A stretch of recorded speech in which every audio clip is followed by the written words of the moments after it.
नमस्कार दोस्तों, आज फिर मैं आपके साथ हूँ कुछ नया मुद्दा लेकर, कुछ नई बातें लेकर, नए विषय पे चर्चा होगी।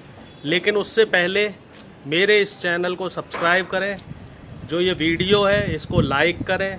वीडियो अगर आपको पसंद आई हो तो कमेंट करें, अपने बहुमूल्य सुझाव रखें। आज हम जो मुद्दा लेके आए हैं वो मुद्दा है निजीकरण और जातिगत जनगणना। हमें एक चीज़ अच्छे से समझनी होगी कि निजीकरण क्या है निजीकरण और क्या है सरकारी तंत्र, जिसको हम कहते हैं गवर्नमेंट सेक्टर्स या पीएसयूज़। देखिए, गवर्नमेंट सेक्टर या पीएसयूज़ जो होते हैं उनमें सरकार की भागीदारी होती है। सरकार उसमें गरीब और आम जनता को सब्सिडी देती है। एक छोटा सा उदाहरण समझिए, हम सरकारी अस्पतालों में इलाज कराते हैं तो वहाँ जो डॉक्टर का परामर्श शुल्क है वो हमसे नहीं लगता है, या फिर 1 या 2 या 5 रुपए का पर्चा बनता है। यही हम किसी प्राइवेट अस्पताल में इलाज कराने जाते हैं तो वहाँ जो डॉक्टर का परामर्श शुल्क है या अस्पताल का जो पर्चा है वो 500 से लेकर 1000 रुपये तक बनता है। इसके अलावा जो डॉक्टर चेकअप लिखता है, ब्लड टेस्ट, अलग अलग तरह के ब्लड टेस्ट होते हैं, उनके लिए जो चीज़ें बोलता है डॉक्टर, सरकारी अस्पतालों में वो चीज़ें निःशुल्क या मुफ्त में होती हैं। जबकि प्राइवेट अस्पताल में उन्हीं चेकअप्स के, ब्लड चेकअप्स के 2000 से 20,000 रुपये तक प्राइवेट संस्थान वसूल करता है। इसी तरीके से अगर हम सरकारी स्कूलों की बात करें, सरकारी कॉलेज की बात करें, सरकारी यूनिवर्सिटी की बात करें तो वहाँ सरकार सब्सिडी देती है। जो स्कॉलरशिप की भी योजनाएं हैं अलग अलग कोर्सेज़ में। और प्राइवेट संस्थान की बात करें तो इस समय प्राइवेट संस्थानों में अगर हम ग्रेजुएट से ऊपर कोर्सेज़ की बात करें तो 1 साल की फ़ीस 2 लाख से 10 लाख तक वसूली जाती है। तो आम आदमी के लिए इतनी फ़ीस भर पाना पॉसिबल नहीं है।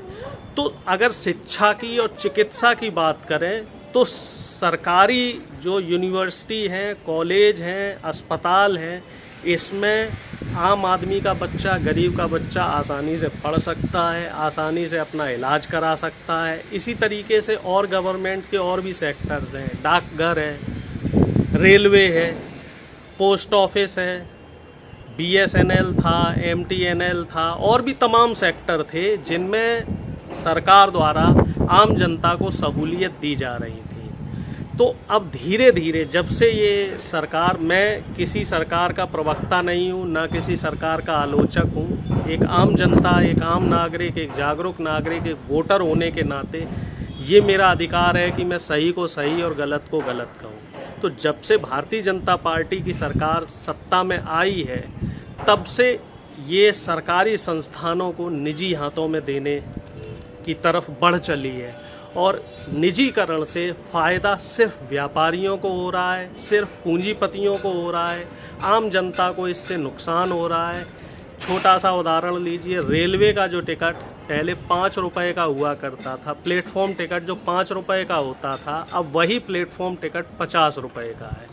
इसी तरीके से रेलवे निजीकरण की तरफ जा रहा है, डाकघर निजीकरण की तरफ जा रहा है, LIC निजीकरण की तरफ जा रहा है, और तमाम अन्य संस्थान, लगभग बता रहे हैं कि 100 से ज़्यादा संस्थान निजी हाथों में देने की तैयारी कर रही है ये सरकार। और इस निजीकरण से साफ तौर पे जो फ़ायदा होगा वो गरीब जनता को फ़ायदा नहीं होगा, सिर्फ अमीरों को फ़ायदा होगा, वर्ग विशेष को फ़ायदा होगा। निजीकरण से एक और नुकसान है, सरकारी तंत्र में एक आरक्षित कोटा हुआ करता था, पिछड़े वर्ग के कुछ बच्चों को उसमें आरक्षण मिलता था, कुछ दलितों को आरक्षण मिलता था, कुछ अति दलितों को आरक्षण मिलता था, जिसे हम बोलते थे OBC SC ST कोटा। अब जब ये सारे संस्थान निजी हाथों में चले जाएंगे तो आरक्षण कहाँ बचेगा? क्योंकि निजी जो प्राइवेट कंपनीज़ हैं वहाँ आरक्षण का कोई भी नियम सरकार द्वारा लागू नहीं किया जाता और ना ही सरकार उनको बाध्य करती है। तो अब यहाँ बात आ गई जातिगत जनगणना की। तो एक तरफ जब पूरा देश निजी हाथों में जा रहा है, पूरे देश में निजीकरण की व्यवस्था लागू की जा रही है, तो जातिगत जनगणना होना बहुत ही ज़रूरी है। क्यों जरूरी है? क्योंकि इससे कम से कम ये तो पता चलेगा कि किस जाति के कितने लोग हैं और जितनी भी इस देश की संसाधन हैं, व्यवस्थाएं हैं, उसमें उनकी हिस्सेदारी कितनी है। कहीं ऐसा तो नहीं कि कोई एक वर्ग विशेष ही किसी अन्य वर्ग विशेष की हकमारी को हक को मार रहा हो, के अधिकारों को छीन रहा हो।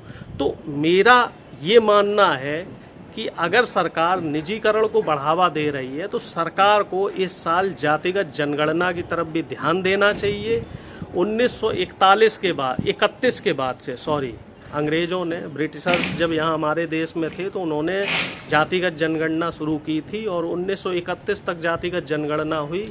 1941 में जातिगत जनगणना नहीं हो पाई क्योंकि उस समय दूसरा विश्व युद्ध चल रहा था और 1947 में हमारा देश आज़ाद हो गया। और हमारे लिए दुर्भाग्य की बात है कि देश को आज़ाद हुए 75 साल से ज़्यादा हो चुके हैं, लेकिन अभी तक जातिगत जनगणना नहीं की गई है। और इस जातिगत जनगणना के न होने से जो सबसे ज़्यादा नुकसान है वो पिछड़े वर्ग के लोगों को मिल रहा है, क्योंकि मंडल आयोग की जो सिफारिशें लागू हुई थी वो 1993 में सिफारिशें लागू हुई थी।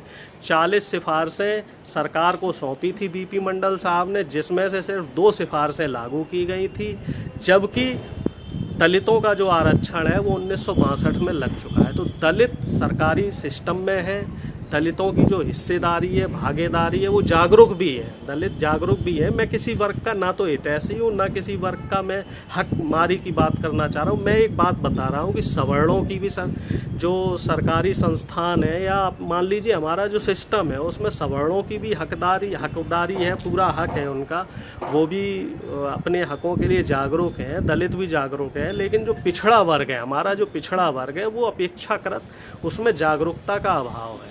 और अगर जातिगत जनगणना हो जाती है तो निश्चित तौर पर ये मानकर चलिए एक आंकड़े निकल कर आएंगे कि किस जाति का हमारे देश में कितना प्रतिनिधित्व है और उसी हिसाब से उसकी हमारे सिस्टम में हिस्सेदारी होनी चाहिए।